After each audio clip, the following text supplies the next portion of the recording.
Muito bem, conforme nós já vimos nas mensagens anteriores, na primeira carta de João, ele escreveu essa carta para prevenir as igrejas da Ásia. A Ásia era uma província do Império Romano, contra falsos mestres que haviam surgido no meio dessas igrejas, com um ensino contrário ao dos apóstolos a respeito de Jesus. Eles pregavam um Jesus diferente. Em linhas gerais, o que é que eles diziam? Que Jesus não tinha assumido um corpo humano, que o corpo de Jesus era apenas uma ilusão, porque se Jesus era Deus, ele não podia ser homem ao mesmo tempo. Então Jesus não tinha um corpo verdadeiro, eles eram chamados de docéticos. Deus não se importava com a matéria, Deus não se importava com o nosso corpo, portanto, Deus não ligava se nós vivêssemos em pecado, e as necessidades físicas de nossos irmãos também eram irrelevantes. Tudo que tinha a ver com o corpo e com a matéria era considerado secundário, e isso afetava o Jesus que eles ensinavam. Jesus não podia ter corpo, o corpo de Jesus não era verdadeiro. Para que nós cheguemos a Deus, esses falsos mestres diziam, é preciso que nós tenhamos um conhecimento secreto que Deus revelou a esses mestres e que não tinha revelado nem aos apóstolos e nem o próprio Jesus havia falado. Por conta disso, esses mestres eram chamados de gnósticos, de uma palavra grega, gnosis, que significa conhecimento. Para chegar a Deus, então, era preciso ter esse conhecimento secreto que Deus havia reservado para os mestres. Os apóstolos tinham falado mentiras quando tinham ensinado que Jesus era verdadeiro Deus e verdadeiro homem. Então João resolveu escrever essa carta para ajudar os crentes a discernir e rejeitar o falso ensino, para desafiá-los a examinar a si próprios se eles estavam na verdade que tinha sido ensinada pelos apóstolos a respeito de Jesus. E João faz isso na carta apresentando 3 testes. Em primeiro lugar, o teste doutrinário a respeito da pessoa de Jesus. Segundo, o teste moral, que tem a ver com uma vida reta. E terceiro, o teste social, que tem a ver com o amor aos irmãos. O objetivo desses 3 testes era capacitar a igreja para discernir o erro, quando eles vissem o erro, e se examinar a si mesmos se eles estavam na fé. Na mensagem anterior, nós vimos que João tinha declarado com muita clareza que o propósito de Deus para nós aqui nesse mundo é que nós não pequemos. Mas ele afirma que se pecarmos, nós temos um advogado diante de Deus, que é Jesus Cristo. E ele explica que nós podemos ter certeza de que Jesus é nosso advogado se nós andarmos nos mandamentos de Jesus. E então ele expõe o mandamento de Jesus, que é o amor ao próximo. E em seguida ele exorta os crentes a não amarem esse mundo. Isso foi o que nós vimos nas 2 mensagens anteriores. Na mensagem de hoje, nós veremos João abordando diretamente essa questão dos falsos mestres, a origem deles, a identidade deles e as suas características. Eu tenho 7 pontos aqui para trazer para os irmãos. Não são tão longos como pode parecer, mas é com o objetivo de tornar mais didático aqui o ensino. Então vamos ver o que é que João ensina aquelas igrejas a respeito disso e ao mesmo tempo trazer isso para nós, porque falsos mestres também existem hoje, sempre existiram na história da igreja. Em primeiro lugar, João declara que o aparecimento dos falsos mestres era sinal de que a última hora já havia chegado. Verso 18: Filhinhos, já é a última hora. E como ouvistes que vem o anticristo, também agora muitos anticristos têm surgido, pelo que conhecemos que é a última hora. Os leitores de João, eles tinham ouvido falar a respeito da chegada do anticristo. A palavra anticristo é uma palavra composta na língua grega da preposição anti, que significa contra ou no lugar de, e Christos, que significa Cristo. Então, anticristo significa duas coisas ao mesmo tempo: aquele que é contra Cristo e aquele que quer estar no lugar de Cristo, e por isso é inimigo de Cristo também. No fim dá no mesmo, mas essa nuance é muito importante.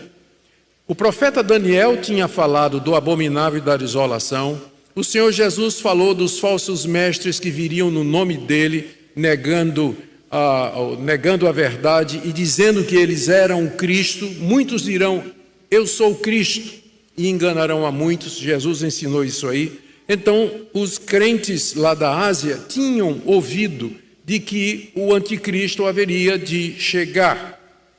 Mas o que nos interessa agora é que João diz que os anticristos já chegaram.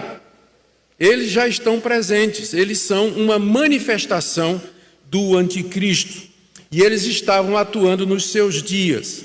Aqui nós podemos, mais adiante no capítulo 4, verso 3, João vai usar a expressão o espírito do anticristo. O espírito do anticristo já estava presente. E a que João se refere? João se refere exatamente a esses falsos mestres que já estavam atuando nas igrejas e ensinando um evangelho diferente e um Cristo diferente. Eles são chamados de anticristos porque eram inimigos de Cristo, porque falavam contra Cristo e queriam tomar o lugar de Cristo. Era isso que eles estavam falando.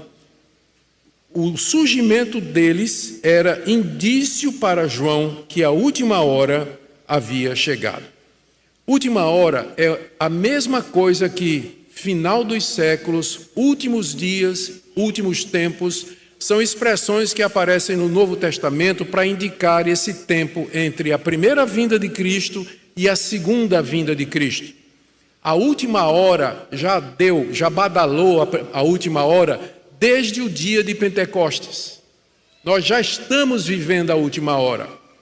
A última hora é esse período entre as duas vindas de Jesus, que Paulo chama de últimos tempos, Pedro chama de os últimos dias e outras expressões semelhantes.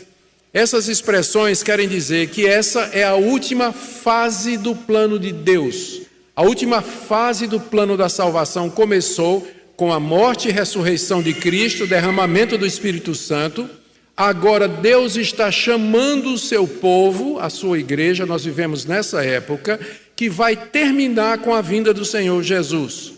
Quando a gente fala em última hora, o pessoal pensa mais no futuro, né? Um futuro catastrófico que se apresenta. A última hora já começou, os últimos tempos já raiaram, a última badalada do relógio de Deus já foi dada. Quando Cristo vier, a história desse mundo, como nós o conhecemos, estará encerrada. Essa é a etapa final do plano de Deus. Não tem, depois da vinda de Cristo, não tem mais outra etapa. Haverá um novo céu e uma nova terra onde habita a justiça, o estado eterno. Então, essa é a última hora, esse período entre as duas vindas de Cristo, que é caracterizado, Jesus disse isso lá no sermão escatológico dele, de Marcos 13, pelas perseguições, terremoto, tsunami, epidemias, pestes, perseguição dos cristãos e o surgimento de falsos cristos. Então, quando João percebe aqueles mestres ensinando um outro Cristo, ele diz: é a última hora. Isso faz parte dos últimos tempos. Falsos profetas existiram desde que Cristo veio e vão existir até o dia que ele vier. Sempre haverá falsos profetas, falsos mestres e falsos cristos. E a igreja precisa estar preparada para reconhecê-los, para não ser enganada. Se eu perguntasse para você agora, nessa manhã, me diga o nome de 5 falsos profetas que você conhece no Brasil ou aqui nos Estados Unidos. Duvido. Né? Notaram? É porque não existem? Não. É que vocês não prestaram atenção ao ensino deles. Não prestaram atenção ao ensino deles. Eu me lembro, sempre gosto de contar isso aí. A falta, às vezes, de discernimento nosso. Uma mulher que me mandou um Twitter dizendo assim: meus 2 pregadores prediletos, Edir Macedo e Augusto Nicodemos. Falta total de discernimento. Né? Óbvio, como é que pode? Né? Então, a importância da igreja está saber, né? A nota falsa. Né? Saber a nota falsa. Muito bem. Então, o primeiro ponto é o surgimento dos anticristos, dos falsos mestres, é uma evidência de que a última hora já chegou. Nós estamos vivendo a última etapa do plano de Deus. Meu segundo ponto, a origem desses falsos mestres, está aí do verso 19. Eles saíram do nosso meio. Entretanto, não eram dos nossos, porque se tivessem sido dos nossos, teriam permanecido conosco. Todavia, eles se foram para que ficasse manifesto que nenhum deles é de nós. Esses falsos mestres, esses pregadores itinerantes que iam pelas igrejas trazendo uma outra mensagem, um outro evangelho, um dia eles tinham feito parte de igrejas genuinamente cristãs. João diz, eles saíram do nosso meio. Então um dia eles professaram a fé, um dia eles foram batizados em nome de Jesus, um dia talvez até se tornaram pastores, presbíteros, pregadores, evangelistas das igrejas. Mas alguma coisa aconteceu que eles abandonaram o ensinamento dos apóstolos a respeito de Jesus. Eles viraram as costas para aquilo que havia sido transmitido por Pedro, Paulo, João, saíram daquelas igrejas e agora estavam ensinando em todo lugar que Jesus não era o Cristo. Não é isso que ele diz aqui?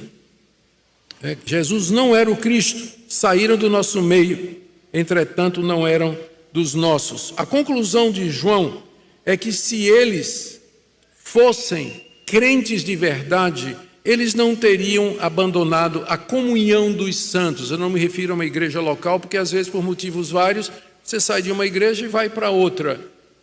Mas a comunidade cristã, eles pararam de se declarar como cristãos, eles não se identificavam mais com a doutrina dos apóstolos, mas um dia eles já tinham sido membros. Isso é o que a gente chama de apostasia. É quando uma pessoa frequenta, conhece, foi batizada, participa da ceia, ocupa cargos, dá demonstração de fé, mas um dia alguma coisa acontece e aquela pessoa abandona o evangelho, nega o evangelho e o que é pior, ela abraça uma seita e começa a ensinar um evangelho que era totalmente diferente daquilo que um dia aquela pessoa aprendeu. Eles saíram do nosso meio, eles eram parte das igrejas, mas João diz aqui que eles saíram do nosso meio, mas não eram dos nossos, ou seja, intimamente, eles nunca realmente se convenceram que Jesus era o Filho de Deus, o Salvador do mundo, o verdadeiro Deus e verdadeiro homem. Era uma fé externa, não era uma fé genuína que brota de um coração convertido. Eles, se fossem dos nossos, teriam permanecido conosco. De tabela, vejam a importância que a Bíblia dá à comunhão dos santos, a estar junto com os irmãos, a fazer parte da comunidade. Todavia, eles se foram para que ficasse manifesto que nenhum deles é dos nossos. Falsos profetas surgem de dentro das próprias igrejas. Por isso que nós precisamos nos acautelar, nós precisamos ter cuidado, por isso que é importante conhecer a verdade e examinar a verdade o tempo todo. Isso aqui é o espírito do anticristo que já está presente no mundo. Meu terceiro ponto é a certeza que João tinha com relação aos seus leitores. Ele tinha falado a respeito desses falsos mestres que tinham saído da igreja, porque de fato não eram crentes de verdade, mas com respeito aos seus leitores, João tem uma outra opinião. Veja o que ele diz no verso 20 ao verso 21. Vós possuís a unção que vem do Santo, e todos têm de conhecimento. Não vos escrevi porque não saibais a verdade, antes porque a sabeis, e porque mentira alguma procedem da verdade. Ao contrário desses falsos mestres, desses anticristos, que tinham o espírito do anticristo neles, os leitores de João tinham aquilo que João chama aqui de a unção do Santo. O Santo aqui é o Senhor Jesus. A unção que procede do Santo é o Espírito Santo. O Espírito Santo é dado por Cristo a todo verdadeiro crente para selá-lo na verdade, para garantir a perseverança dele, para fortalecê-lo, consolá-lo, santificá-lo e guardá-lo para a vida eterna. É chamado de unção porque é uma sinalização, é uma consagração daquela pessoa para Deus, de forma que ela não pode se perder. Vocês foram ungidos por Jesus com o Espírito Santo quando se converteram, diz o apóstolo João. Por isso vocês têm o conhecimento. Vocês não serão enganados como essas pessoas e vocês não abandonarão a verdade. Não é porque vocês são melhores, mas porque vocês foram ungidos com o Espírito Santo. Muita gente quer ser ungida hoje em dia e infelizmente acabou virando uma coisa muito banal. Eu já fui pregar em determinadas igrejas que quando eu subi no púlpito, que eu olhei aqui por baixo, tinha vidrinho de óleo de toda cor. Eu fiquei com a impressão de que aquilo era usado durante a semana para ungir gente, para ungir carteira de gente para ganhar trabalho, para ungir identidade da mulher amada para que ela voltasse para casa, certidão de casamento, enfim, ungir doente, ungir essas coisas todas, coisa que eu não vejo nenhuma base para ser feita no culto pelo pastor. Não vejo qualquer fundamento disso. A unção que nos interessa é a unção que o Santo Senhor Jesus nos dá. E Ele nos dá essa unção por ocasião da nossa conversão. É o Espírito Santo que habita em nós, que sela, que dá a verdade. O próprio Jesus disse, quando o Espírito Santo vier, Ele vai guiar vocês em toda a verdade. Ele é o Espírito da verdade em contraste ao espírito do anticristo, que é mentiroso e que ensina aquilo que não é da parte de Deus. Então, vocês têm a unção que vem do Santo. Todo crente verdadeiro foi ungido com o Espírito Santo, consagrado para Deus e tem conhecimento. Ele sabe instintivamente, intuitivamente, ele sabe a verdade, ele conhece a verdade e ele não pode se afastar da verdade. João diz no verso 21, a razão por que ele está escrevendo. É como se dissesse assim, João, então, mas se isso é verdade, se nós temos o Espírito Santo e o Espírito Santo nos traz conhecimento, nós não precisamos de mestres, nós não precisamos de quem nos ensine, porque nós já temos a unção que vem do Santo e temos conhecimento. Mas João diz, sim, eu sei disso, mas eu estou escrevendo, não é porque vocês não sabem a verdade, mas porque vocês sabem, eu estou escrevendo para confirmar isso aqui. Então, num certo sentido, a pregação da palavra de Deus, a própria Escritura, ela confirma aquilo que o Espírito Santo já disse no coração do salvo. Você é salvo, Deus ama você, você é meu. A pregação da palavra confirma isso. Quando o crente verdadeiro ouve a palavra, ele reconhece isso, ele se deleita, ele se alimenta, ele confirma, a sua certeza de salvação é fortalecida. Não é isso que ele está dizendo? Não escrevi porque vocês não sabem a verdade. Vocês sabem, vocês têm a unção que vem do Santo. Vocês conhecem a Jesus. Mas eu escrevi porque vocês sabem. O que eu estou fazendo é confirmando aquilo que vocês intimamente já sabem. Porque nenhuma mentira jamais procede da verdade.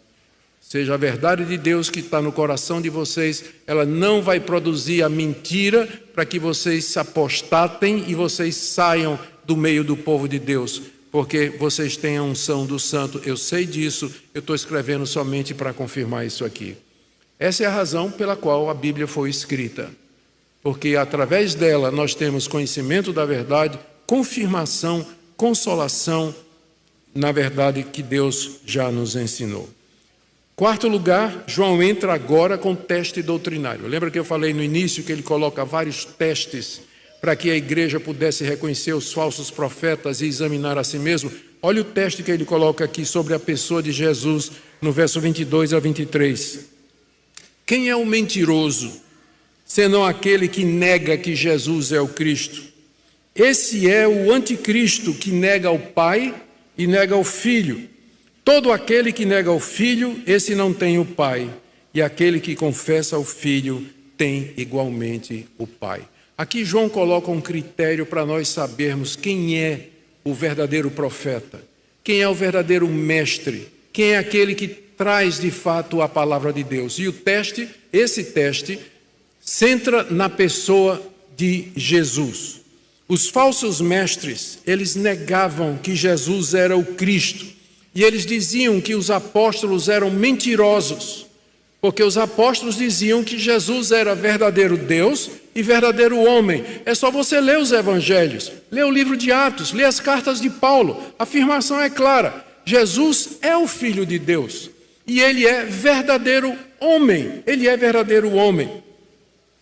Era isso que os anticristos, os falsos mestres, estavam negando. Eles negavam a encarnação de Jesus, eles diziam que o corpo de Jesus não era verdadeiro, eles dizem que a morte de Jesus na cruz foi uma encenação, eles dizem que o Cristo divino se separou do Jesus humano na hora da cruz, foi por isso que Jesus disse: Deus meu, por que me desamparastes? E ali o Cristo divino sai e o Jesus humano morre na cruz, fazendo uma separação da pessoa de Cristo, dentro da pessoa de Cristo, que é insustentável à luz do Novo Testamento. Eles diziam, no final, Jesus não é o Cristo, ele não é aquele que haveria de vir para nos salvar dos nossos pecados, porque ele não era verdadeiramente humano, tinha apenas aparência de humanidade. Por que era importante que Jesus fosse humano? Por que era importante de que o corpo dele fosse real e verdadeiro? Porque Cristo tinha que ser um de nós, para que a morte dele na cruz pudesse valer para mim. Se um anjo tivesse morrido na cruz por mim, não valeria absolutamente nada, porque eu não sou anjo e nem ele é homem. Ele não pode tomar o meu lugar. Um anjo não podia tomar o meu lugar na cruz. Tinha que ser um homem como eu, de carne e osso, que pudesse sangrar, que pudesse ter feridas abertas, que pudesse chorar, sentir, morrer, ser sepultado e ficar sob o poder da morte 3 dias. Por isso que era importante asseverar a plena humanidade de Jesus, que era o que esses mestres estavam negando. Hoje, tem gente que nega a divindade de Jesus, nega que Jesus é Deus, e tem os que negam que Jesus era verdadeiro homem. Qualquer uma dessas negações chega a essa conclusão: Jesus não era o Cristo. E olha o que é que João diz. Quem é o mentiroso aqui? Esse pessoal diz que nós somos mentirosos, mas mentiroso é aquele que nega que Jesus é o Cristo. Esse aqui é o mentiroso. Esse é o anticristo, porque ao negar, ele nega não somente a Cristo, mas nega o Pai. Por que quem nega que Jesus é o Cristo está negando o Pai? Porque o Pai deu todas as evidências de que Jesus era o seu Filho. A voz no alto do monte: meu filho amado em quem me comprazo. Na hora do batismo, a voz do céu: esse é meu filho amado em quem me comprazo. Os sinais, maravilhas e poderes que Jesus Cristo demonstrou no seu ministério, ressuscitando os mortos, acalmando tempestades só com a palavra da sua boca, andando sobre as águas, multiplicando pães. Quem pode fazer isso senão Deus? Então o próprio Pai já tinha declarado que Jesus de Nazaré era o Cristo enviado ao mundo para ser o Salvador. E agora estes homens, ao negar o Filho Jesus, eles também estavam negando a Deus. Estavam negando o Pai. Todo aquele que nega o Filho, verso 23, esse não tem o Pai. Quem conhece o Pai, quem conhece a Deus, vai reconhecer que Jesus é o Cristo. E vai receber Jesus como enviado de Deus, o Salvador do mundo. Mas quem nega a Jesus nunca conheceu a Deus, porque Deus só tem um mediador. Deus só mandou uma pessoa ao mundo para morrer pelos nossos pecados. Só há um só Deus e um só mediador entre Deus e os homens, Jesus Cristo, o quê? Homem. nós temos um homem assentado à direita de Deus que intercede por nós. Já pensaram nisso? Porque Jesus continua verdadeiro Deus e verdadeiro homem. Temos um de nós assentado à direita de Deus intercedendo por nós. Por isso que Ele nos entende, por isso que Ele compreende as nossas tentações, porque Ele foi tentado como nós fomos. Por isso que nós podemos recorrer a Ele na certeza de que Ele vai nos atender, porque Ele é aquele que nos representa diante do Pai. Quem nega Jesus está negando o Pai também. E não conhece a Deus, porque se conhecesse, saberia que Jesus, de fato, é o Filho de Deus. Agora vamos para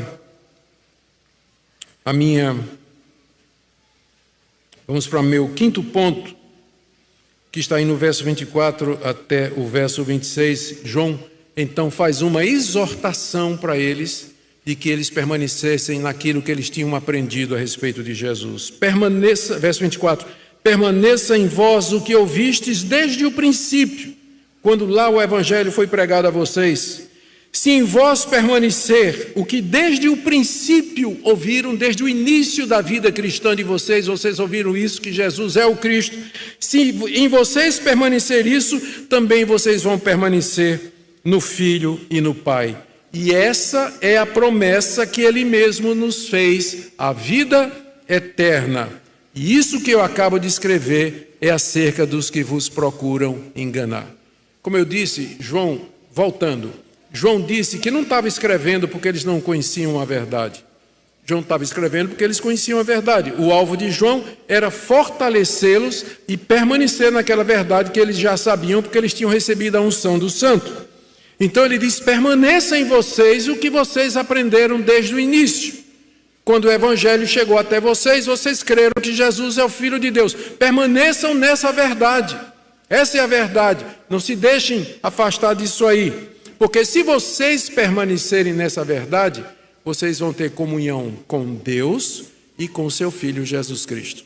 Vocês permanecerão no Pai e no Filho.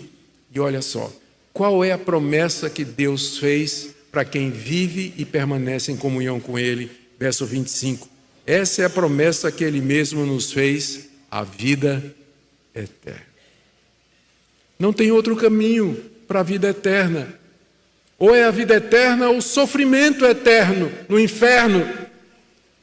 O único caminho é crer em Jesus, que foi enviado de Deus para ser o Salvador. Não há outro mediador. Não há nenhum outro nome dado entre os homens pelo qual nós possamos ser salvos. Eu sou o caminho, a verdade e a vida, disse Jesus. Ninguém vem ao Pai senão por mim. Essa é a promessa que Ele nos fez, a vida eterna. Alguém, agora talvez seja um bom momento para dizer para vocês da importância da doutrina. O que salva é a verdade, não é a boa intenção. O que salva não é a fé, mas aquilo em que você crê. Se você pode ter fé, mas fé num Jesus falso. Você pode ter fé, mas num Jesus maquiado, inventado pelos homens. Isso não vai salvar você. É por isso que é importante doutrina, por isso que é importante estudar a palavra de Deus, ter discernimento. Porque o inferno está cheio de gente sincera, que um dia acreditou numa mentira. A importância da verdade, porque é somente pela verdade que nós teremos a vida eterna. Eu vou agora esse foi meu quinto ponto, deixe-me agora ir para o sexto. João agora explica melhor o que é que essa unção que nós recebemos e que ele já mencionou, o que é que ela faz? Está aí do verso 27. Quanto a vós outros, a unção que dele recebestes permanece em vós, e não tendes necessidade de que alguém vos ensine. Mas como a sua unção vos ensina a respeito de todas as coisas, e é verdadeira e não falsa, permanecei nele, como também ela vos ensinou. Mais uma vez, a unção a que João se refere aqui, muito provavelmente, tem quem discuta isso aqui, mas eu não vejo que outra interpretação caberia aqui. A unção que João se refere é a unção do Espírito Santo dada por Jesus ao seu povo. Ele recebeu o Espírito do Pai e derramou sobre a sua igreja no dia de Pentecostes. E a partir daí, toda conversão segue o mesmo processo. A pessoa é regenerada porque o Espírito Santo vem sobre ela, ilumina o entendimento, muda o coração, inclina a vontade, atrai irresistivelmente e sela a pessoa para a vida eterna, de forma que ela não pode mais voltar atrás. A unção que dele recebestes permanece em vós. E João disse: e vocês não têm necessidade de que alguém ensine a vocês. Algumas pessoas têm usado essa passagem para dizer que nós não precisamos de mestres nem de pastores na igreja, porque se nós já temos o Espírito Santo, o que mais nós precisamos? O Espírito Santo nos traz conhecimento. E algumas pessoas, então, entendem que não há necessidade do ministério, do ensino na igreja. Mas nós já vimos que João está dizendo, ele mesmo diz: eu não estou escrevendo isso porque vocês não sabem a verdade. Vocês já sabem a verdade, vocês são convertidos, o Espírito Santo está em vocês. Mas eu estou escrevendo isso para confirmar, para ajustar, moldar, organizar, sistematizar a cabeça de vocês, para que vocês entendam o que é que isso representa. Essa unção do Espírito, deixa eu dizer mais ou menos como é que isso funciona. Durante os meus estudos de pós-doutorado, eu comecei nos Estados Unidos e terminei na Holanda. E lá na Holanda eu tive um professor extremamente liberal, que não acreditava que Jesus era Deus, não acreditava que Jesus... Esse professor chegou a propor que a igreja adotasse a posição exemplarista da morte de Cristo. Ou seja, Cristo morreu para dar o exemplo, ele não morreu por ninguém. Você se salva por suas obras, Cristo morreu para dar o exemplo. Era isso que esse homem acreditava. E esse homem foi meu professor durante 1 ano e meio, e ele resolveu acabar com minha fé.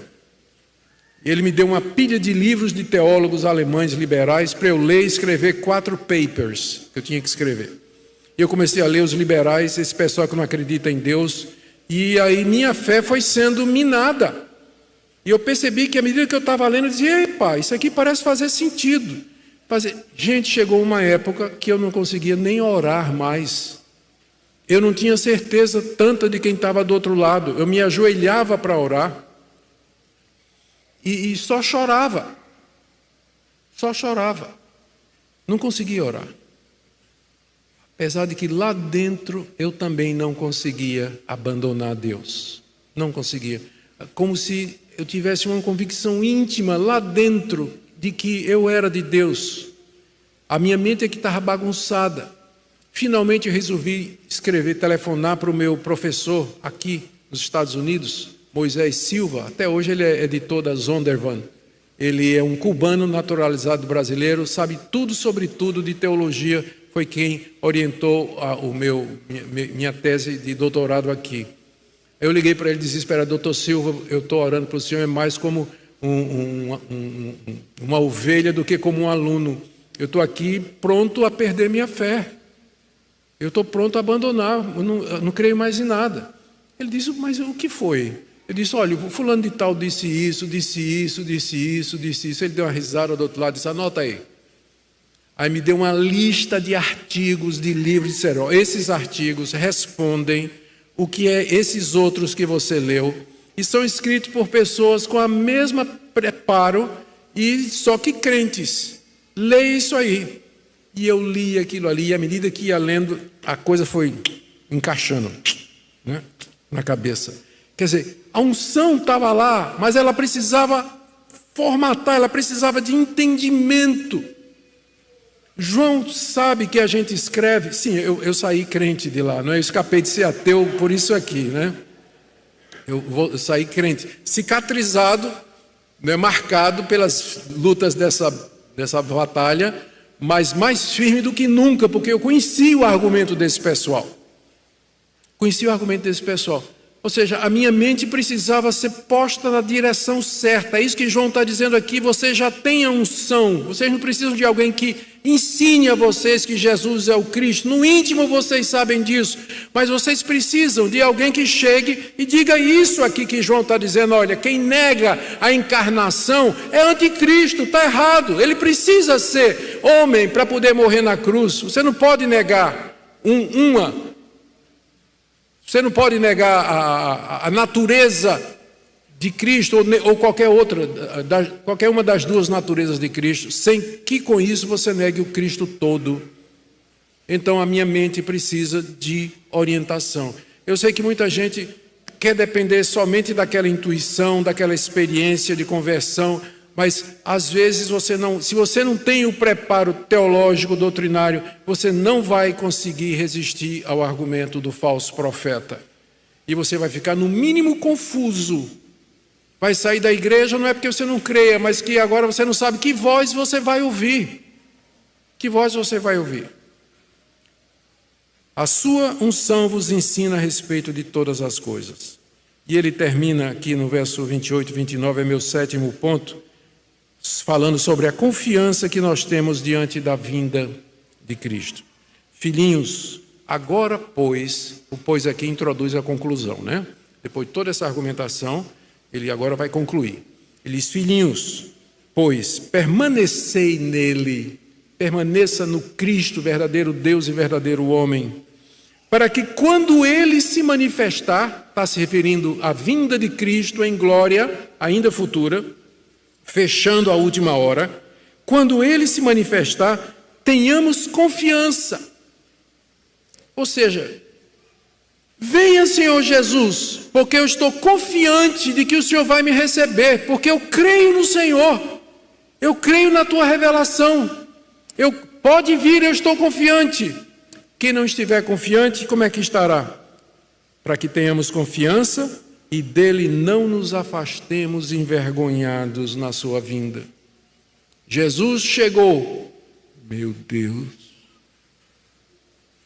agora todos os meus pecados serão expostos, todo o meu erro será revelado. O que é que nós vamos sentir quando você pensa na vinda de Cristo? Vergonha ou confiança? Quando ele voltar, você vai se aproximar dele e abraçá-lo com confiança de que o abraço será retribuído? Ou você vai se afastar envergonhado, não querendo chegar próximo daquele que é santo e conhece todas as coisas? Permaneça nele, para que quando ele se manifestar, você tenha confiança. Eis-me aqui, Senhor Jesus, ansiava por tua volta.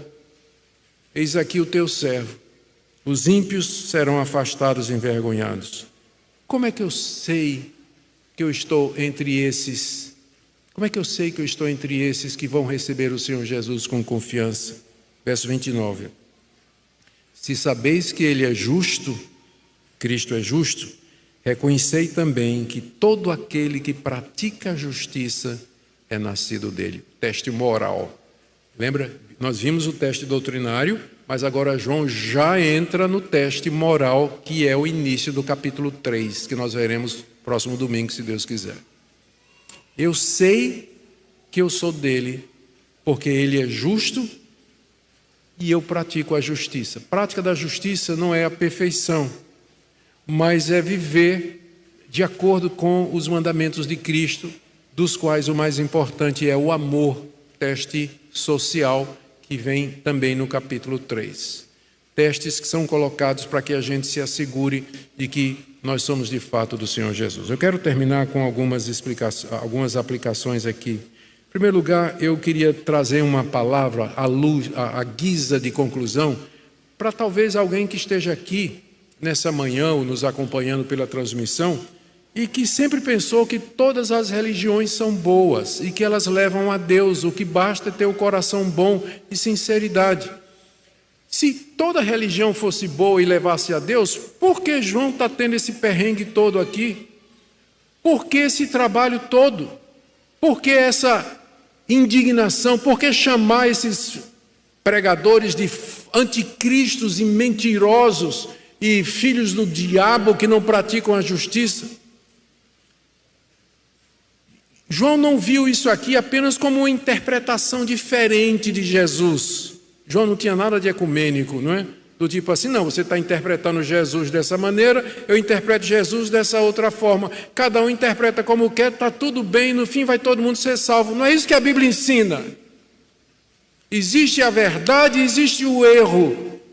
Existe a revelação verdadeira de Deus e os anticristos. Nem toda religião é boa. Religião boa é a verdadeira. E a religião verdadeira é aquela que está revelada por Deus na sua palavra. Então, eu queria trazer essa palavra para você, que talvez pense assim: toda religião é boa e no fim todo mundo vai ser salvo. Isso não é verdade, você está acreditando numa mentira. Isso é mentira, isso que você está acreditando. Também, agora, eu queria trazer uma palavra para... Talvez alguns de vocês aqui vieram de igrejas onde foi dito: a letra mata, irmão. A letra mata, doutrina esfria o crente. Esfria mesmo. O coração de vocês não se aqueceu à medida que a doutrina foi sendo ensinada, a verdade foi sendo trazida? O meu foi, quase que eu grito aleluia e glória aqui, mas estamos numa igreja presbiteriana, né? Eu não tenho problema com o fogo, desde que ele seja produzido pelo Espírito Santo. Meu medo é do fogo falso. Esse eu não quero nada desse. A doutrina aquece o coração, muda a vida, encoraja, anima você. Então, esqueça isso de que doutrina não é importante. Quando Paulo diz a letra mata, ele se refere ao Antigo Testamento, à dispensação do Antigo Testamento em contraste ao Novo que produz vida. Eu também quero trazer uma palavra agora para alguns de vocês, que eu tenho certeza, porque eu já fui um deles, que consideram que às vezes um falso profeta pode ser uma pessoa bem intencionada, mas ela está simplesmente enganada. João diz aqui: eu escrevo essas coisas porque essas pessoas querem lhe enganar, querem enganar vocês. Eu não tenho paciência mais com falso profeta, líder de falsa religião, ensinador de falso ensino. Porque a intenção é enganar, é mercenário, ou quer dinheiro, ou quer poder, ou quer publicidade, ou quer destaque nas redes sociais. Porque pregar a verdade não é popular. Pregar o Cristo da Bíblia não é popular. Então, se você pensa isso, que esses homens assim são sinceros, apenas estão enganados, pense outra vez. João está chamando todos eles de mentirosos aqui e dizendo a intenção deles é enganar vocês mesmos, para tirar vocês de onde vocês estão. E eu quero terminar aqui com uma palavra para aqueles que talvez se esqueçam, ou de uma maneira inconsciente a gente vive como se o mundo fosse durar para sempre, não é? A gente investe numa casa, a gente faz investimentos financeiros para a nossa aposentadoria, a gente fica pensando no que é que vamos deixar para os nossos filhos e netos. É normal a gente viver como se o mundo fosse durar para sempre, mas não vai. Essa é a última hora, meus irmãos. O mundo vai terminar, sua vida vai terminar. E um dia nós vamos ter que enfrentar o Senhor com confiança ou envergonhados. Eu não estou dizendo que é errado a gente se preparar para o futuro. Eu creio que a gente devia se preparar para o futuro, porque a gente não sabe quanto tempo ainda a última hora vai durar. Mas nós devíamos viver preparados também para que a última hora terminasse hoje, amanhã, prontos para encontrar o Senhor e dele receber a vida eterna.